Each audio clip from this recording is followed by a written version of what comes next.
Soy Samantha Hart, de 34 años, sentada en la mesa de la defensa en mi propia sala, con el pulgar trazando el pañuelo de lobo rojo en mi regazo. Al otro lado del pasillo, Kevin y Karen se reían con su abogado, ya gastando los $5,5 millones que pensaban robar. Ni siquiera me reconocieron.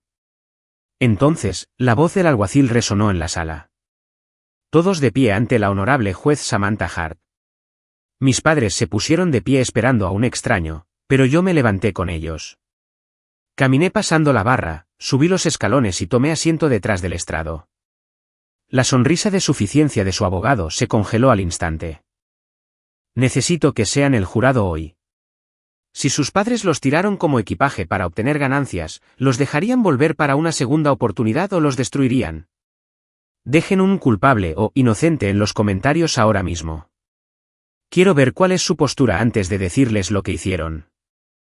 Era 1994 y el aeropuerto internacional O'Hare era el lugar más ruidoso de la Tierra. La Terminal 3 zumbaba con una frecuencia que vibraba a través de las suelas de mis zapatillas. La gente se apresuraba, los anuncios sonaban y las cintas transportadoras zumbaban con un interminable murmullo mecánico. Pero yo no me sentía parte del movimiento.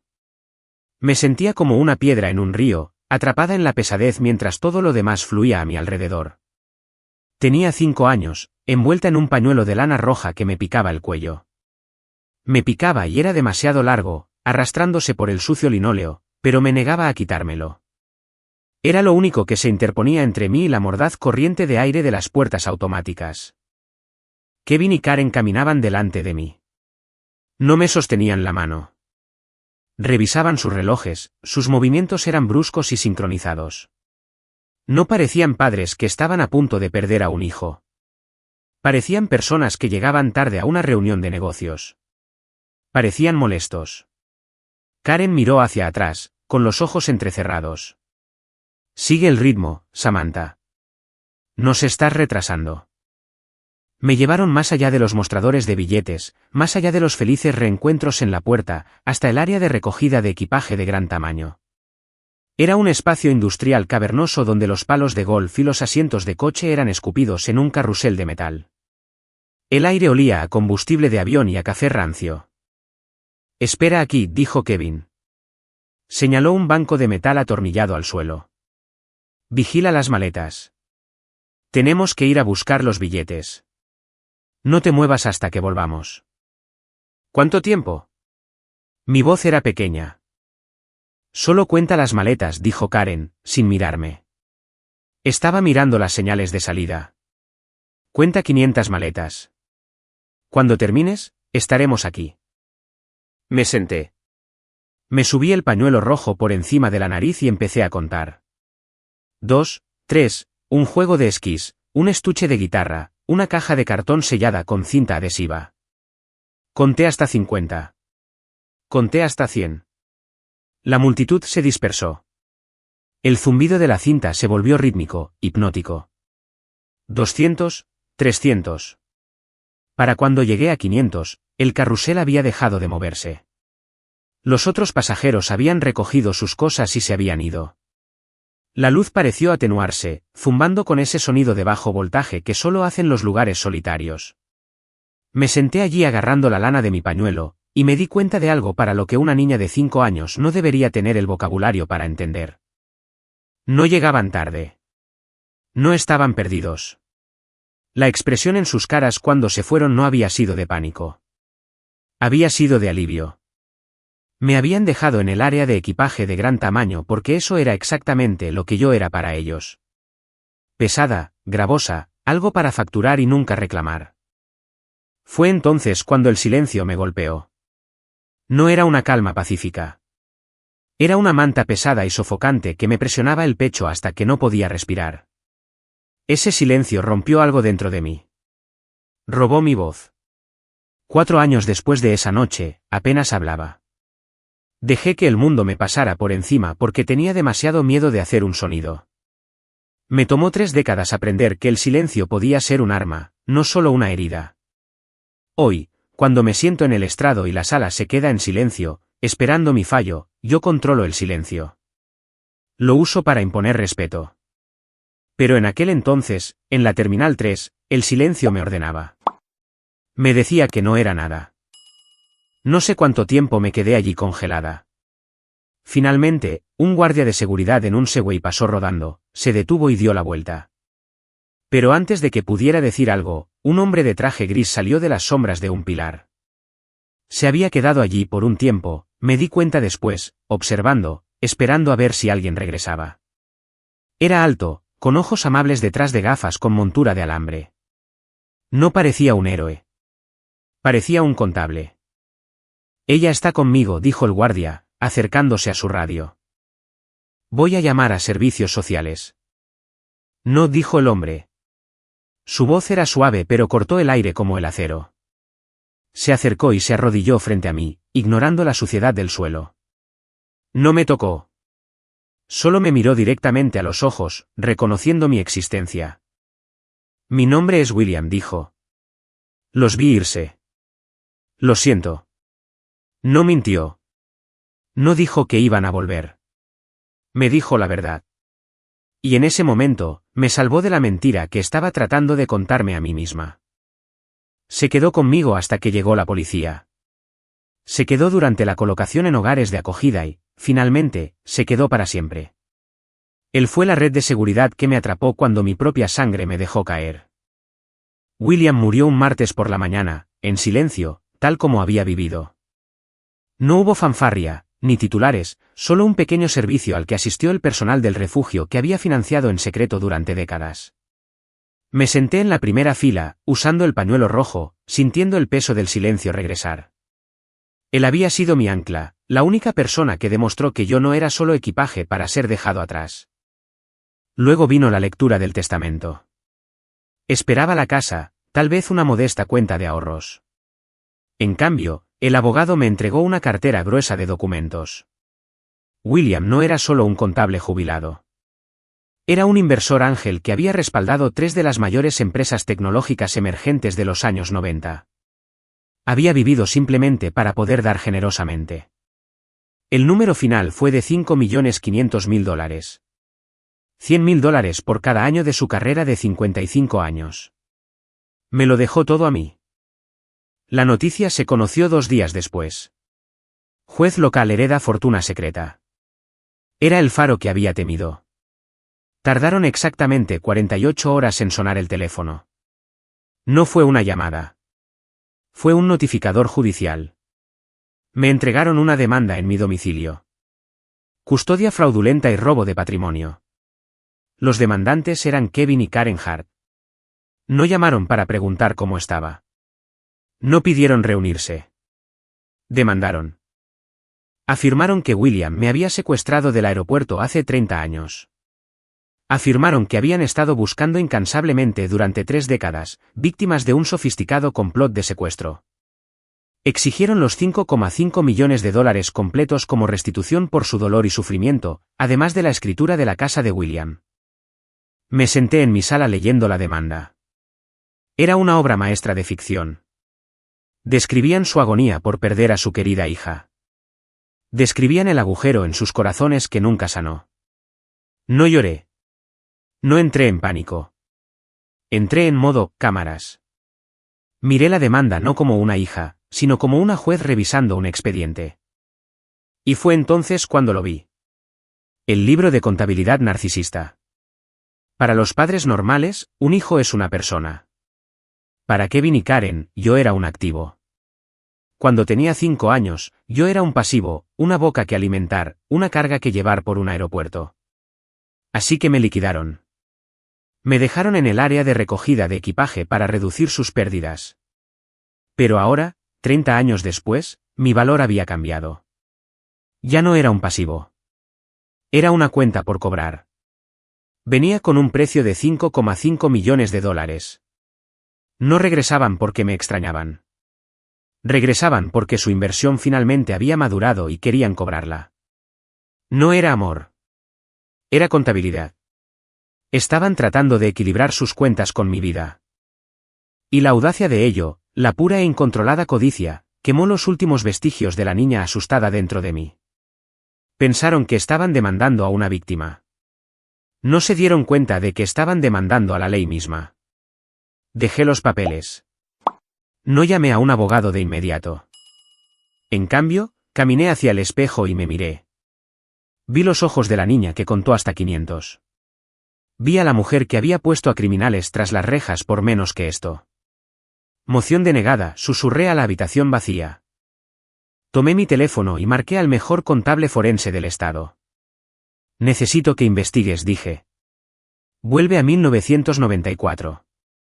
Encuentra todo. Querían una pelea. Les daría una guerra y me aseguraría de que el costo de esta demanda fuera todo lo que les quedaba. No respondí a la demanda. No llamé a Kevin o Karen para gritar, rogar o preguntar por qué. Eso es lo que haría una hija. Ya no era una hija. Era una demandante construyendo un caso contra dos acusados que habían cometido un error de cálculo fatal. Entré en modo cámaras. En mi línea de trabajo, no operamos con sentimientos. Operamos con evidencia. Llamé a Sarah Jenkins, la contable forense más despiadada de Chicago. Le di una instrucción: vuelve a 1994. Averigua de dónde sacaron su dinero, porque los estafadores no cambian. Si eran lo suficientemente codiciosos como para demandarme ahora, eran lo suficientemente codiciosos como para haber intentado sacar provecho de mí entonces. Uno no simplemente se aleja de un hijo y no intenta capitalizar la pérdida. Durante 3 días, la mesa de mi comedor se convirtió en una sala de guerra. Sacamos declaraciones de impuestos, viejos registros de propiedad y archivos judiciales que olían a polvo y a podredumbre. La mayoría de la gente piensa que el pasado está enterrado. No lo está. Solo está esperando en microfichas. Sara encontró la anomalía un martes por la noche. Sam dijo, con la voz inexpresiva. Mira 1995. Me incliné sobre su hombro. Allí, enterrado en una pila de expedientes judiciales digitalizados del condado de Cook, había un número de expediente de demanda civil. Kevin y Karen Hart contra American Continental Airlines. No solo se habían ido. Habían demandado a la aerolínea. Saqué el expediente completo. Mis manos no temblaron. Estaban firmes, frías, pasando las páginas de mi propio borrado. La demanda era una obra de arte. Afirmaban que el 6 de noviembre de 1994, habían confiado a su querida hija a un agente de la aerolínea en la puerta para un vuelo de menor no acompañado para visitar a un familiar enfermo. Afirmaban que la aerolínea había sido negligente. Afirmaban que yo me había alejado y desaparecido porque el personal no estaba vigilando. Era una mentira. No había billete. No había familiar enfermo. Me habían llevado al área de recogida de equipaje y me habían dejado allí. Pero en 1995, sin cámaras por todas partes, sin seguimiento digital, podían inventar una historia. Reclamaron angustia emocional y pérdida de consorcio. Afirmaron que eran padres destrozados cuya hija había sido tragada por el sistema. Y luego vi el acuerdo de conciliación. La aerolínea, desesperada por evitar la mala prensa sobre una niña desaparecida, había llegado a un acuerdo extrajudicial. El cheque era por $450.000. En 1995. Eso era una fortuna. Era suficiente para comprar una casa, 2 coches y toda una vida de silencio. Pero el cheque no era la pistola humeante. La pistola humeante era la declaración jurada adjunta al acuerdo. Para obtener el dinero, Kevin y Karen tuvieron que firmar una declaración jurada. Leí las palabras, y por primera vez en 30 años, sentí que el aire abandonaba la habitación. Nosotros, los padres, reconocemos que la menor, Samantha Hart, se presume fallecida. Aceptamos esta conciliación como compensación total y final por la muerte por negligencia y pérdida de nuestra hija, y absolvimos a la aerolínea de toda responsabilidad futura. Lo habían firmado. La firma de Kevin era dentada. La de Karen era cursiva y pulcra. Me habían declarado legalmente muerta. Habían mirado un papel que decía que ya no existía y lo habían firmado a cambio de un cheque. No me perdieron. Me liquidaron. Me recosté en mi silla. La ira que había estado gestándose en mi estómago no se desbordó. Se cristalizó. Se convirtió en algo duro y afilado como un diamante. Habían vendido mi vida por $450.000, lo gastaron todo y ahora volvían para venderme de nuevo. Pensaron que yo era un fantasma. Pensaron que los fantasmas no podían defenderse. Tomé el teléfono y llamé a mi abogado. Lo tengo, dije. No negociaremos. Iremos a juicio. Miré las firmas por última vez. Habían firmado mi sentencia de muerte. Ahora, yo iba a firmar la suya. El juicio fue teatro y Kevin y Karen fueron los cabezas de cartel. Subieron al estrado vestidos con colores apagados. Sus expresiones eran máscaras ensayadas de dolor. Karen lloró durante el interrogatorio. Habló sobre el agujero en su corazón que nunca sanó. Describió la agonía de lo desconocido, pintando una imagen de dos padres devotos que habían sido victimizados por un depredador rico que robó a su bebé en una terminal concurrida. Fue una actuación convincente. Si no hubiera vivido la verdad, podría haberles creído. No parecían monstruos. Parecían víctimas. Parecían padres que habían pasado 30 años poniendo un lugar en la mesa para un fantasma. Observé desde la mesa de la defensa, mi rostro impasible. No objeté. No interrumpí. Los dejé construir su monumento al dolor ladrillo a ladrillo, con mentiras. Porque cuanto más alto lo construyeran, más fuerte caería. Cuando llegó el turno de la defensa, no llamamos a testigos de carácter. No llamamos a expertos. Llamamos a un nombre. La defensa llama a Megan Hart. El aire se fue de la habitación. La cabeza de Kevin se giró bruscamente hacia las puertas de la galería. Karen dejó escapar un pequeño y ahogado jadeo. No habían visto esto venir. Pensaron que Megan, la hija que conservaron, la hija que criaron, era leal. Pensaron que era parte de la estafa. Megan caminó por el pasillo. Tenía 28 años, una trabajadora social con ojos cansados y una postura que se disculpaba por ocupar espacio. No miró a nuestros padres. Me miró directamente a mí. Era como mirarse en un espejo que había envejecido de manera diferente. Teníamos la misma nariz, la misma mandíbula. Pero donde yo me había vuelto dura, ella se había vuelto pesada. Subió al estrado. Hizo el juramento. Y luego desmanteló sus vidas. Megan, preguntó mi abogado, ¿cómo fue crecer en el hogar Hart? Megan tomó un aliento que sacudió todo su cuerpo. Fue como vivir en un mausoleo, dijo. Su voz era tranquila pero clara. Yo no era solo su hija. Yo era el reemplazo. Crecí a la sombra de la trágica hermana perdida. Pero no se trataba de extrañar a Samantha. Se trataba de usarla. Esta era la paradoja del hermano fantasma. Siempre había asumido que Megan era la afortunada. Ella fue la que pudo ir a casa. Ella fue la que tuvo a los padres. Pero mientras hablaba, me di cuenta de que me había equivocado. Yo había escapado. Ella había estado atrapada en la actuación durante 28 años. Usaban la historia, continuó Megan.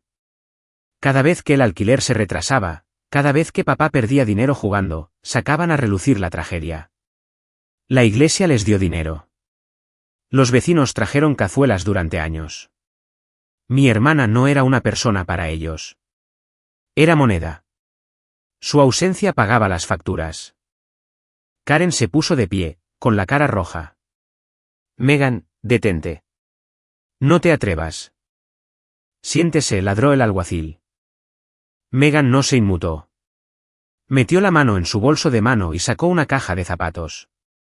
Olía a moho y a aislamiento viejo de ático. Le dijeron a todo el mundo que gastaron cada céntimo buscándola, dijo Megan. Me dijeron que contrataron investigadores.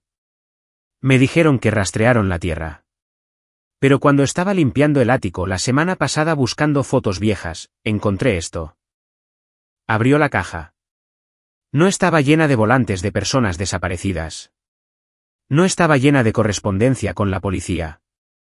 Son recibos de casino, dijo Megan, del Empress Riverboat Casino en Joliet. Sostuvo un puñado de papel térmico descolorido. Estos están fechados el 7, 8 y 9 de noviembre de 1994. La semana que Samantha desapareció. Mientras la policía la buscaba en el aeropuerto, Kevin y Karen estaban jugando. No estaban buscando. Estaban celebrando. El silencio en la sala era absoluto. Era el mismo silencio pesado y sofocante que recordaba del área de recogida de equipaje. Pero esta vez, no me estaba aplastando. Los estaba aplastando a ellos.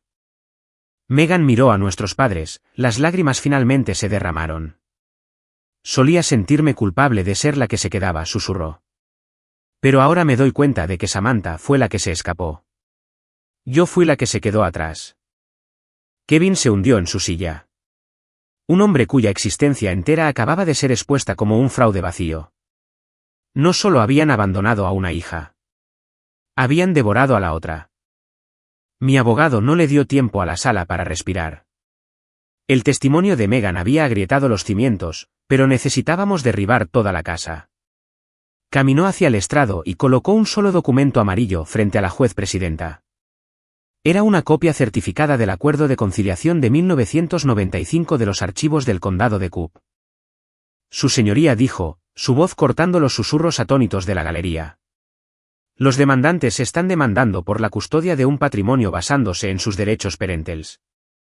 Sin embargo, según esta declaración jurada firmada el 12 de diciembre de 1995, Kevin y Karen Hart declararon legalmente a su hija, Samantha Hart, fallecida. La cara de Kevin se puso del color de la ceniza. Karen le agarró el brazo, sus uñas se clavaron en su traje barato. Sabían exactamente lo que era ese papel. Era el recibo de mi vida. La juez presidenta leyó el documento. Sus ojos se entrecerraron. Miró del papel a los demandantes y la expresión de su rostro ya no era de neutralidad judicial. Era de puro y absoluto asco. Señor y señora Hart, dijo la juez, su voz peligrosamente baja. Ustedes aceptaron $450.000 de American Continental Airlines por la muerte por negligencia de su hija. Firmaron una declaración afirmando que se había ido.